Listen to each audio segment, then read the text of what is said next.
I grew up with my identical twin, who was an incredibly loving brother. Now, one thing about being a twin is it makes you an expert at spotting favoritism. If his cookie was even slightly bigger than my cookie, I had questions. And clearly, I wasn't starving. When I became a psychologist, I began to notice favoritism of a different kind. And that is how much more we value the body than we do the mind.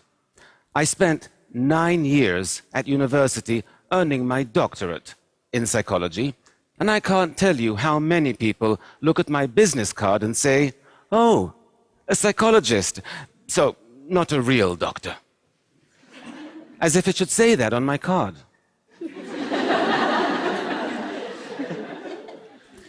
This favoritism we show the body over the mind. I see it everywhere.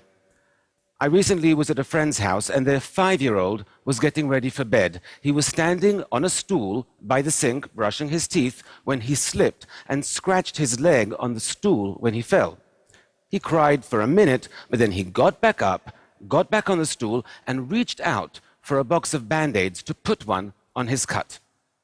Now, this kid could barely tie his shoelaces, but he knew you have to cover a cut so it doesn't become infected, and you have to care for your teeth by brushing twice a day. We all know how to maintain our physical health and how to practice dental hygiene, right? We know it since we were 5 years old. But what do we know about maintaining our psychological health? Well, nothing. What do we teach our children about emotional hygiene? Nothing. How is it we spend more time taking care of our teeth than we do our minds? Why is it our physical health is so much more important to us than our psychological health? You know, we sustain psychological injuries even more often than we do physical ones, injuries like failure or rejection or loneliness. And they can also get worse if we ignore them, and they can impact our lives in dramatic ways. And yet, even though there are scientifically proven techniques we could use to treat these kinds of psychological injuries, we don't. It doesn't even occur to us that we should. "Oh, you're feeling depressed. Just shake it off. It's all in your head." Can you imagine saying that to somebody with a broken leg? "Oh, just walk it off. It's all in your leg." It is time we close the gap between our physical and our psychological health. It's time we made them more equal, more like twins.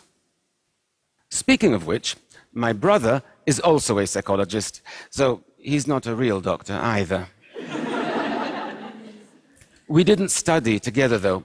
In fact, the hardest thing I've ever done in my life is move across the Atlantic to New York City to get my doctorate in psychology.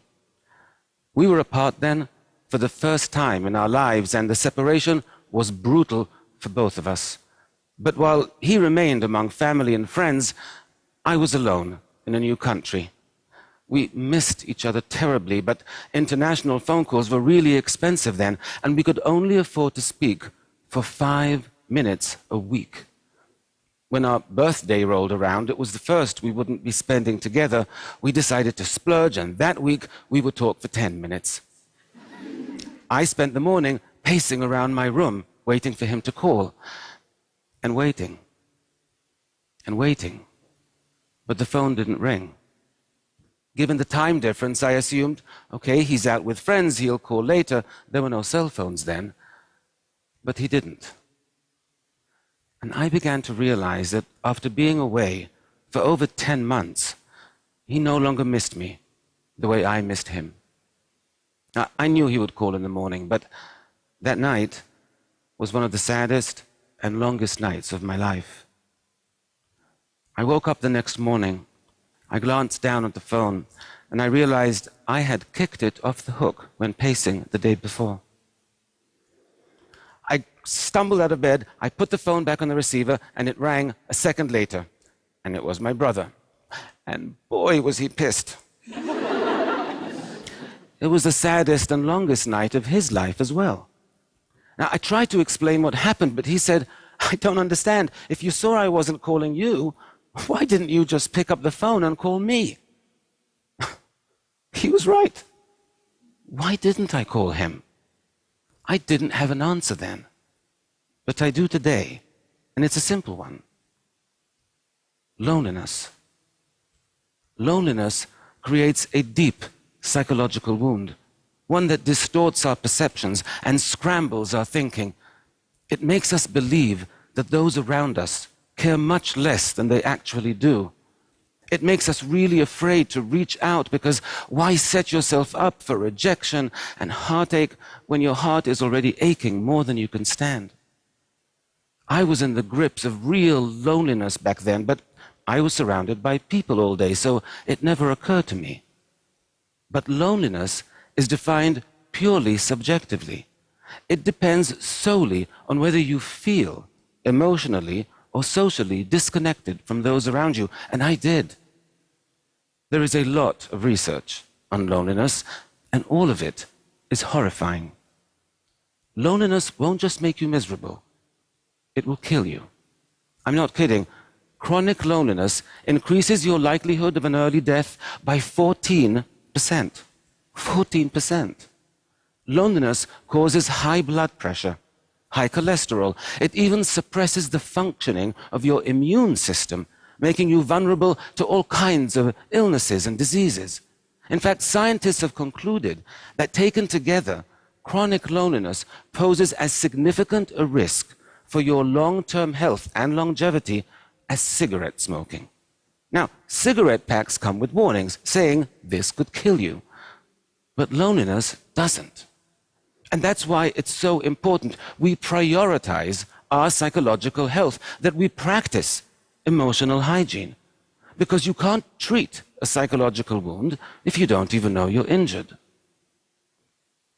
Loneliness isn't the only psychological wound that distorts our perceptions and misleads us. Failure does that as well. I once visited a daycare center where I saw 3 toddlers play with identical plastic toys. You had to slide the red button and a cute doggy would pop out. One little girl tried pulling the purple button, then pushing it, and then she just sat back and looked at the box with her lower lip trembling. The little boy next to her watched this happen, then turned to his box and burst into tears without even touching it.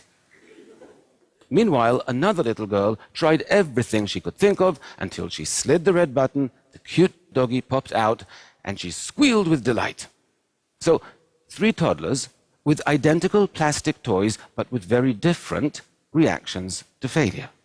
The first 2 toddlers were perfectly capable of sliding a red button. The only thing that prevented them from succeeding was their mind, tricked them into believing they could not. Now, adults get tricked this way as well all the time.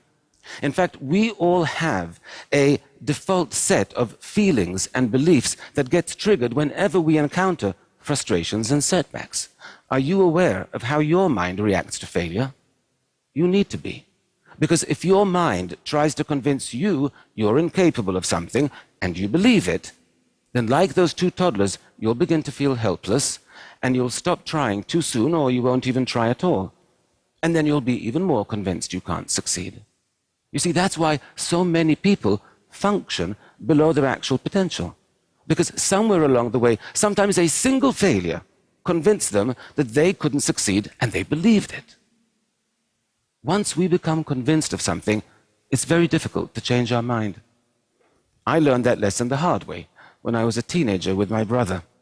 We were driving with friends down a dark road at night when a police car stopped us. There had been a robbery in the area and they were looking for suspects. The officer approached the car and he shined his flashlight on the driver, then on my brother in the front seat, and then on me, and his eyes opened wide and he said, "Where have I seen your face before?" And I said, "In the front seat." But that made no sense to him whatsoever, so now he thought I was on drugs. So he drags me out of the car, he searches me, he marches me over to the police car, and only when he verified I don't have a police record could I show him I had a twin in the front seat. But even as we were driving away, you could see by the look on his face, he was convinced that I was getting away with something. Our mind is hard to change once we become convinced. So it might be very natural to feel demoralized and defeated after you fail, but you cannot allow yourself to become convinced you can't succeed. You have to fight feelings of helplessness. You have to gain control over the situation. And you have to break this kind of negative cycle before it begins. Our minds and our feelings, they're not the trustworthy friends we thought they were. They're more like a really moody friend who can be totally supportive one minute and really unpleasant the next. I once worked with this woman who, after 20 years of marriage and an extremely ugly divorce, was finally ready for her first date. She had met this guy online, and he seemed nice, and he seemed successful, and most importantly, he seemed really into her.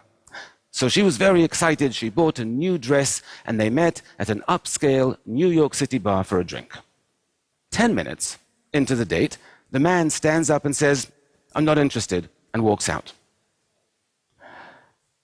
Rejection is extremely painful. The woman was so hurt she couldn't move. All she could do was call a friend. And here's what the friend said. "Well, what do you expect? You have big hips, you have nothing interesting to say. Why would a handsome, successful man like that ever go out with a loser like you?" Shocking, right, that a friend can be so cruel. But it would be much less shocking if I told you it wasn't the friend who said that. It's what the woman said to herself.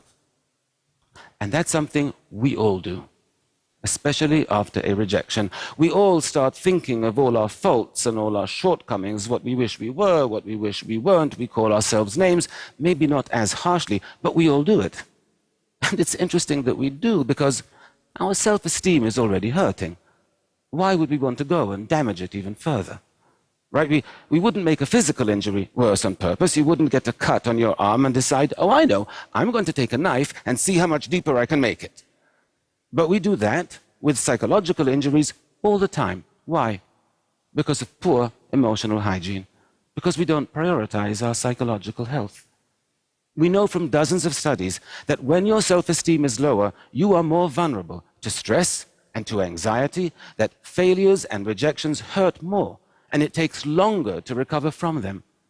So when you get rejected, the first thing you should be doing is to revive your self-esteem, not join Fight Club and beat it into a pulp. When you're in emotional pain, treat yourself with the same compassion you would expect from a truly good friend. We have to catch our unhealthy psychological habits and change them. And one of the unhealthiest and most common is called rumination. To ruminate means to chew over. It's when your boss yells at you, or your professor makes you feel stupid in class, or you have a big fight with a friend, and you just can't stop replaying the scene in your head for days, sometimes for weeks on end. Now, ruminating about upsetting events in this way can easily become a habit, and it's a very costly one.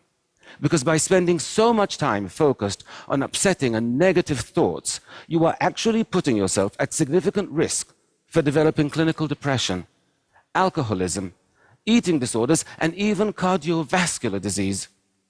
The problem is, the urge to ruminate can feel really strong and really important, so it's a difficult habit to stop. I know this for a fact, because a little over a year ago, I developed the habit myself. You see, my twin brother was diagnosed with stage 3 non-Hodgkin's lymphoma. His cancer was extremely aggressive. He had visible tumors all over his body. And he had to start a harsh course of chemotherapy. And I couldn't stop thinking about what he was going through. I couldn't stop thinking about how much he was suffering. Even though he never complained, not once. He had this incredibly positive attitude. His psychological health was amazing. I was physically healthy, but psychologically I was a mess. But I knew what to do. Studies tell us that even a 2-minute distraction is sufficient to break the urge to ruminate in that moment. And so each time I had a worrying, upsetting, negative thought, I forced myself to concentrate on something else until the urge passed. And within 1 week, my whole outlook changed and became more positive and more hopeful. 9 weeks after he started chemotherapy, my brother had a CAT scan, and I was by his side when he got the results. All the tumors were gone. He still had 3 more rounds of chemotherapy to go, but we knew he would recover. This picture was taken 2 weeks ago. By taking action when you're lonely, by changing your responses to failure, by protecting your self-esteem, by battling negative thinking, you won't just heal your psychological wounds. You will build emotional resilience. You will thrive. You know, 100 years ago, people began practicing personal hygiene, and life expectancy rates rose by over 50% in just a matter of decades. I believe our quality of life could rise just as dramatically if we all began practicing emotional hygiene. Can you imagine what the world would be like if everyone were psychologically healthier? If there were less loneliness and less depression? If people knew how to overcome failure? If they felt better about themselves and more empowered? If they were happier and more fulfilled? I can, because that's the world I want to live in. And that's the world my brother wants to live in as well. And if you just become informed and change a few simple habits, well, that's the world we can all live in. Thank you very much.